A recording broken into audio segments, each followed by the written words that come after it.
केंद्रीय मंत्रिमंडल के मेरे सहयोगी डॉक्टर जितेंद्र सिंह जी, राष्ट्रीय सुरक्षा सलाहकार श्री अजीत डोवाल जी, कैबिनेट सेक्रेटरी,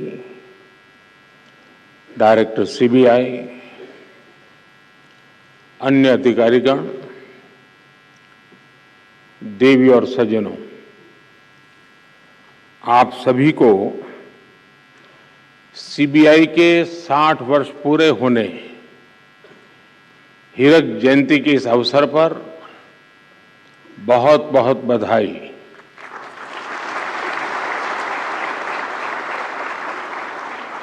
देश की प्रीमियम इन्वेस्टिगेशन एजेंसी के रूप में 60 वर्ष का सफर आपने पूरा किया है। ये 6 दशक निश्चित रूप से अनेक उपलब्धियों के रहे हैं। आज यहां सीबीआई के मामलों से जुड़े सुप्रीम कोर्ट के फैसलों का संग्रह भी जारी किया गया है। ये सीबीआई के बीते वर्षों के सफर को दिखाता है। कुछ शहरों में सीबीआई का नया दफ्तर हो, ट्विटर हैंडल हो, अन्य व्यवस्थाएं जिनका आज शुभारंभ हुआ है, वो निश्चित रूप से सीबीआई को और सशक्त करने में अहम भूमिका निभाएंगे। सीबीआई ने अपने काम से, अपने कौशल से सामान्य जन को एक विश्वास दिया है। आज भी जब किसी को लगता है कि कोई केस असाध्य है, तो आवाज उठती है कि मामला सीबीआई को दे देना चाहिए। लोग आंदोलन करते हैं कि केस उनसे लेकर के सीबीआई को दे दो। यहां तक कि पंचायत स्तर पर भी कोई मामला आता है तो लोग कहते हैं, अरे भाई इसके तो सीबीआई के हवाले करना चाहिए। न्याय के, इंसाफ के एक ब्रांड के रूप में सीबीआई हर जुबान पर है। सामान्य जन का ऐसा भरोसा जीतना कोई साधारण उपलब्धि नहीं है।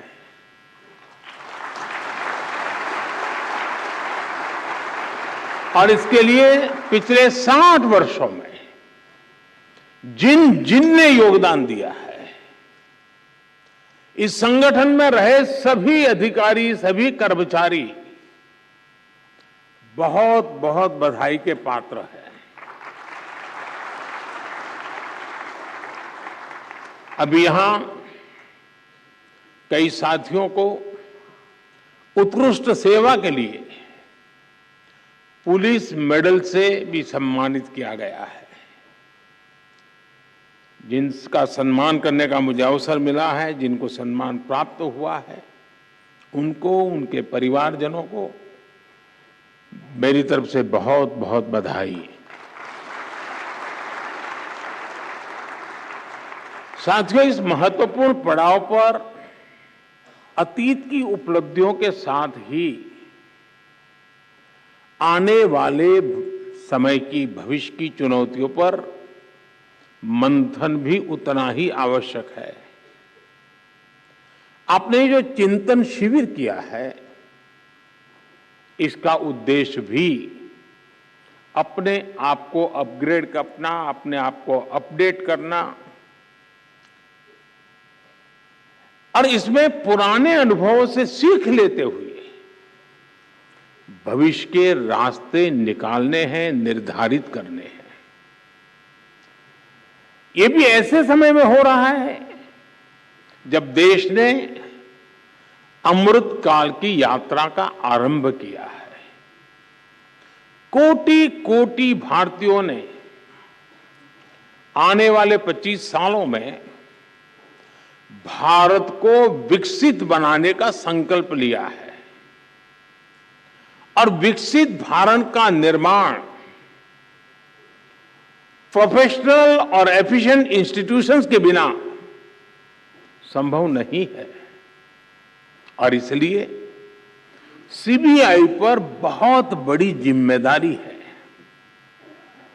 साथियों, पिछले 6 दशकों में सीबीआई ने मल्टी डायमेंशनल और मल्टी डिसिप्लिनरी जांच एजेंसी के तौर पर अपनी पहचान बनाई है।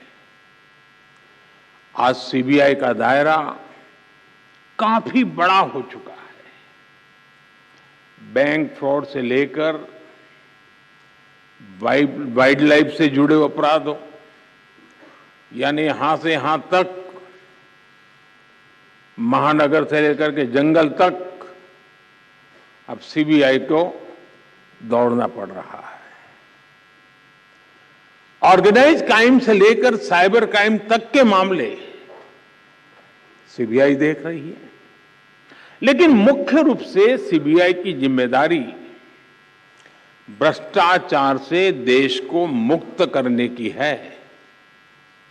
भ्रष्टाचार कोई सामान्य अपराध नहीं होता।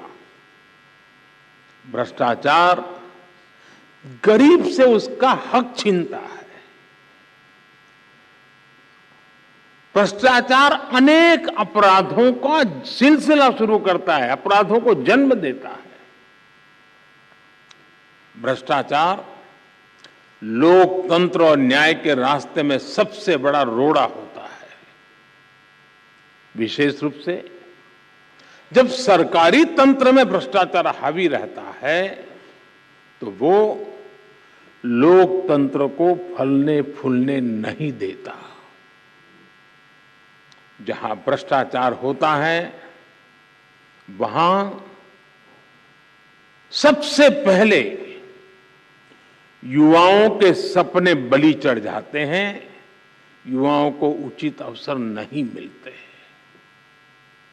वहां सिर्फ एक विशेष इकोसिस्टम ही फलता फूलता है।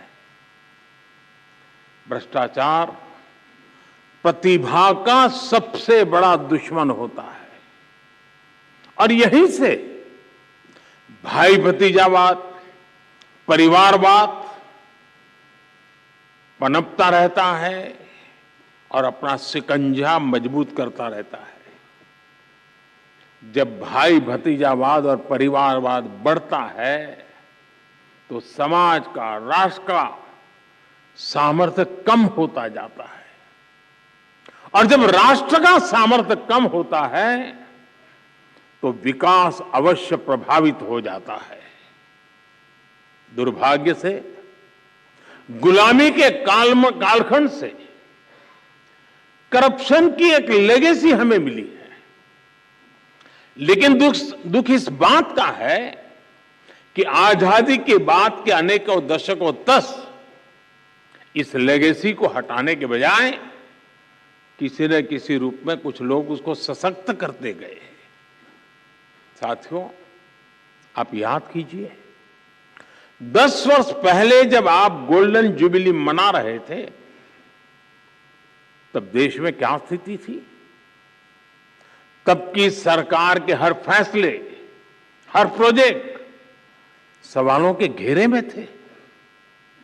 करप्शन के हर केस में पहले के केस से बड़ा होने की होड़ लगी हुई थी। तूने इतना किया तो मैं इतना करके दिखाऊंगा।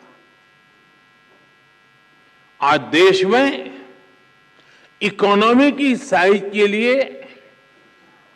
लाख करोड़ यानी ट्रिलियन डॉलर की चर्चा होती है, लेकिन तब घोटालों की साइज के लिए लाख करोड़ की टर्म मशहूर हुई थी। इतने बड़े बड़े घोटाले हुए लेकिन आरोपी निश्चिंत थे। उन्हें पता था कि तब का सिस्टम उनके साथ खड़ा है। और इसका असर क्या हुआ? देश का व्यवस्था पर भरोसा टूट रहा था। पूरे देश में करप्शन के खिलाफ आक्रोश लगातार बढ़ रहा था। इससे पूरा तंत्र छिन्न भिन्न होने लगा। लोग फैसला लेने से बचने लगे। पॉलिसी पैरालिसिस का माहौल बन गया। इसने देश का विकास ठप कर दिया। देश में आने से निवेशक डरने लगे। करप्शन के उस कालखंड ने भारत का बहुत ज्यादा नुकसान किया। साथियों, साल 2014 के बाद हमारा पहला दायित्व व्यवस्था में भरोसे को फिर कायम करने का रहा। और इसलिए हमने काले धन को लेकर, बेनामी संपत्ति को लेकर मिशन मोड पर एक्शन शुरू किया। हमने भ्रष्टाचारियों के साथ साथ भ्रष्टाचार को बढ़ावा देने वाले कारणों पर प्रहार करना शुरू किया। अब याद कीजिए, सरकारी टेंडर प्रक्रियाएं, सरकारी ठेके, ये सवालों के सबसे बड़े घेरे में थी। हमने इनमें पारदर्शिता को प्रोत्साहन दिया। आज जब हम 2G और 5G स्पेक्ट्रम के आवंटन की तुलना करते हैं तो अंतर साफ साफ नजर आता है। आप भी जानते हैं, अब केंद्र सरकार के हर विभाग में खरीदारी के लिए जेम यानी गवर्नमेंट ई मार्केट प्लेस की स्थापना की गई है। आज हर विभाग ट्रांसपेरेंसी के साथ इसी डिजिटल प्लेटफॉर्म पर अधिक से अधिक खरीदारी कर रहा है।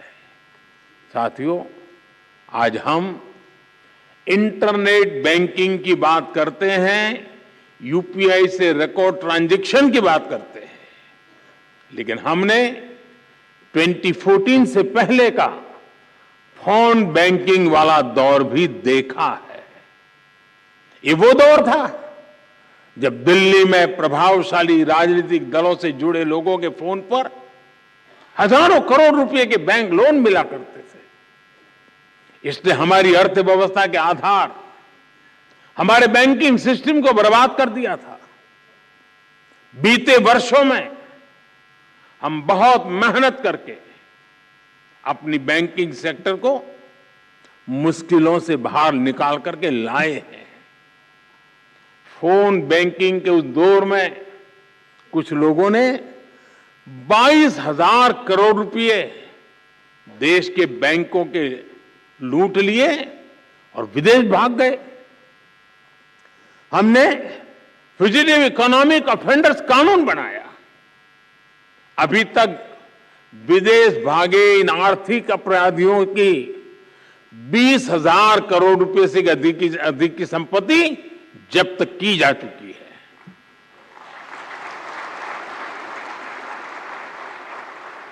साथियों, भ्रष्टाचारियों ने देश का खजाना लूटने का एक और तरीका बना रखा था जो दशकों से चला आ रहा था।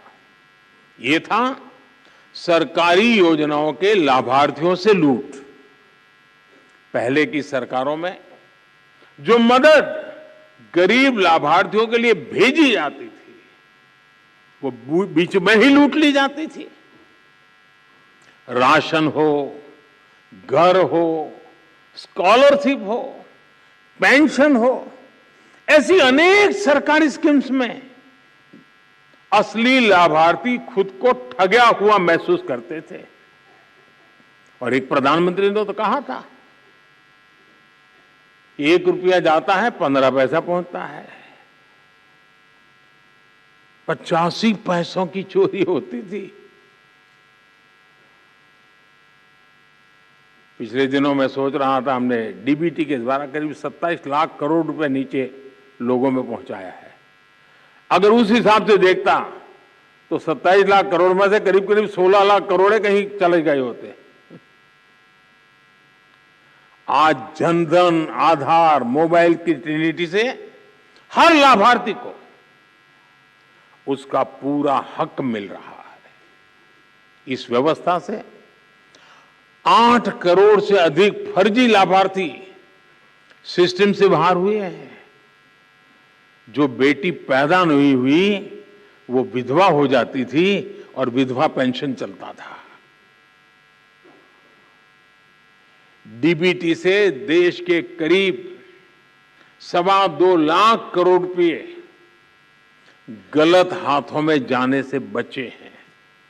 साथियों, एक समय था जब सरकारी नौकरियों में इंटरव्यू पास कराने के लिए भी जमकर के भ्रष्टाचार होता था। हमने केंद्रीय भर्तियों की ग्रुप सी, ग्रुप डी भर्तियों से इंटरव्यू खत्म कर दिया। एक समय में यूरिया के भी घोटाले होते थे। हमने यूरिया में नीम कोटिंग कर इस पर भी लगाम लगा दी। डिफेंस डील्स में भी घोटाले आम थे। बीते 9 वर्षों में डिफेंस डील्स पूरी पारदर्शिता के साथ किया गया है। अब तो हम भारत में ही अपनी जरूरत का रक्षा सामान बनाने पर बल दे रहे हैं। साथियों, भ्रष्टाचार के विरुद्ध लड़ाई को लेकर ऐसे अनेक कदम आप भी बता सकते हैं, मैं भी गिना सकता हूं। लेकिन अतीत के हर अध्याय से हमें कुछ न कुछ सीखने की जरूरत है। दुर्भाग्य से भ्रष्टाचार से जुड़े मामले वर्षों तक खींचते चले जाते हैं। ऐसे मामले भी आए हैं जिसमें एफआईआर होने के 10 साल बाद भी सजा की धाराओं पर चर्चा चलती रहती है। आज भी जिन मामलों पर एक्शन हो रहे हैं वो कई कई साल पुराने हैं। जांच में देरी 2 तरीके से समस्या को जन्म देती है। एक तरफ भ्रष्टाचारी को सजा देर से मिलती है तो दूसरी तरफ निर्दोष परेशान होता रहता है। हमें सुनिश्चित करना होगा कि कैसे हम इस प्रोसेस को तेज बनाएं और भ्रष्टाचार में दोषी को सजा मिलने का रास्ता साफ हो पाए। हमें बेस्ट इंटरनेशनल प्रैक्टिसेस को स्टडी करना होगा। जांच अधिकारियों की कैपेसिटी बिल्डिंग पर फोकस करना होगा। और साथियों, आपके बीच मैं एक बात फिर स्पष्ट करना चाहता हूं। आज देश में करप्शन के खिलाफ कार्रवाई करने के लिए राजनीति की इच्छा शक्ति में कोई कमी नहीं है।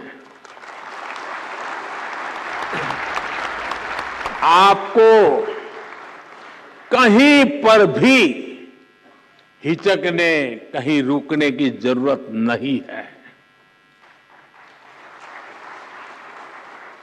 मैं जानता हूं जिनके खिलाफ एक्शन ले रहे हैं वो बहुत ताकतवर लोग हैं। बरसों बरस तक वो सरकार का, सिस्टम का हिस्सा रहे हैं।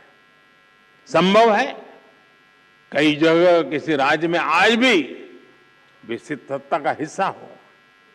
बरसों बरस तक उन्होंने भी एक इकोसिस्टम बनाया है। इकोसिस्टम अक्सर उनके काले कारनामों को कवर देने के लिए आप जैसी संस्थाओं की छवि बिगाड़ने के लिए एक्टिव हो जाता है। एजेंसी पर ही हमला बोल दो, ये लोग आपका ध्यान भटकाते रहेंगे, लेकिन आपको अपने काम पर फोकस रखना है। कोई भी भ्रष्टाचारी बचना नहीं चाहिए। हमारी कोशिशों में कोई भी डील नहीं आनी चाहिए। ये देश की इच्छा है ये देशवासियों की इच्छा है और मैं आपको भरोसा दिलाता हूं, देश आपके साथ है, कानून आपके साथ है, देश का संविधान आपके साथ है। साथियों, बेहतर परिणामों के लिए अलग अलग एजेंसियों के बीच के साइलोज को भी खत्म करना बहुत आवश्यक है। ज्वाइंट और मल्टी डिसिप्लिनरी इन्वेस्टिगेशन आपसी विश्वास के माहौल में ही संभव होगा। अब देश की ज्योग्राफिकल बाउंड्रीज, उससे बाहर भी पैसों का, लोगों का, गुड्स एंड सर्विसेज का बड़े पैमाने पर मूवमेंट हो रहा है। जैसे जैसे भारत की आर्थिक शक्ति बढ़ रही है, तो अड़चने पैदा करने वाले भी बढ़ रहे हैं। भारत के सामाजिक ताने बाने पर, हमारी एकता और भाईचारे पर, हमारे आर्थिक हितों पर, हमारे संस्थानों पर भी नित्य प्रतिदिन प्रहार बढ़ते चले जा रहे हैं और इसमें जाहिर तौर पर करप्शन का पैसा लगता है। इसलिए हमें क्राइम और करप्शन के मल्टीनेशनल नेचर को भी समझना होगा, स्टडी करना होगा, उसके रूट कॉज तक पहुंचना होगा।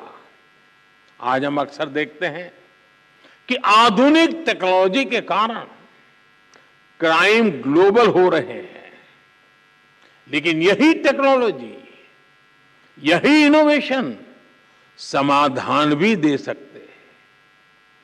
हमें इन्वेस्टिगेशन में फॉरेंसिक साइंस के उपयोग का और ज्यादा विस्तार करना होगा। साथियों, साइबर क्राइम जैसी चुनौतियों से निपटने के लिए हमें इनोवेटिव तरीके खोजने चाहिए। हम टेक एनेबल एंटरप्रेन्योर्स और यंगस्टर्स को अपने साथ जोड़ सकते हैं। आपके संगठन में ही कई टेक्नो सेवी युवा होंगे जिनका बेहतर उपयोग किया जा सकता है। साथियों, मुझे बताया गया है कि सीबीआई ने 75 ऐसी प्रथाओं को कंपाइल किया है जिन्हें समाप्त किया जा सकता है। हमें एक समयबद्ध तरीके से इस पर काम करना चाहिए। बीते वर्षों में सीबीआई ने खुद को इवॉल्व किया है। ये प्रक्रिया बिना रुके, बिना थके ऐसे ही चलती रहनी चाहिए। मुझे पूरा विश्वास है चिंतन शिविर एक नए आत्मविश्वास को जन्म देगी। ये चिंतन शिविर नए आयामों तक पहुंचने के रास्ते बनाएगी। ये चिंतन शिविर गंभीर से गंभीर, कठिन से कठिन समस्याओं को सुलझाने के तौर तरीके में आधुनिकता ले आएगी और हम ज्यादा प्रभावी होंगे, ज्यादा परिणामकारी होंगे और सामान्य नागरिक न बुरा करना चाहता है, न बुरा उसको पसंद है। हम उसके भरोसे आगे बढ़ना चाहते हैं जिसके दिल में सच्चाई जिंदा है, और वो संख्या कोटि कोटि जनों की है, कोटि कोटि जनों की है। इतना बड़ा सामर्थ्य हमारे साथ खड़ा है, तो हमारे विश्वास में कहीं कमी की गुंजाइश नहीं है। साथियों, इस हीरक महोत्सव के महत्वपूर्ण अवसर पर मैं आपको अनेक अनेक शुभकामनाएं देता हूं। आप अपने लिए 15 साल में क्या करेंगे, और अपने माध्यम से 2047 तक क्या अचीव करेंगे, ये 2 लक्ष्य तय कर करके आगे बढ़ना चाहिए। 15 साल इसलिए कि जब आप 75 के होंगे तब आप कितने सामर्थ्यवान, समर्पित, संकल्पवान होंगे। और जब देश 2047 में शताब्दी मनाता होगा तब इस देश की आशा अपेक्षाओं के अनुरूप आप किस ऊंचाई पर पहुंचे होंगे, वो दिन देश देखना चाहता है। मेरी आपको बहुत शुभकामनाएं। बहुत बहुत धन्यवाद।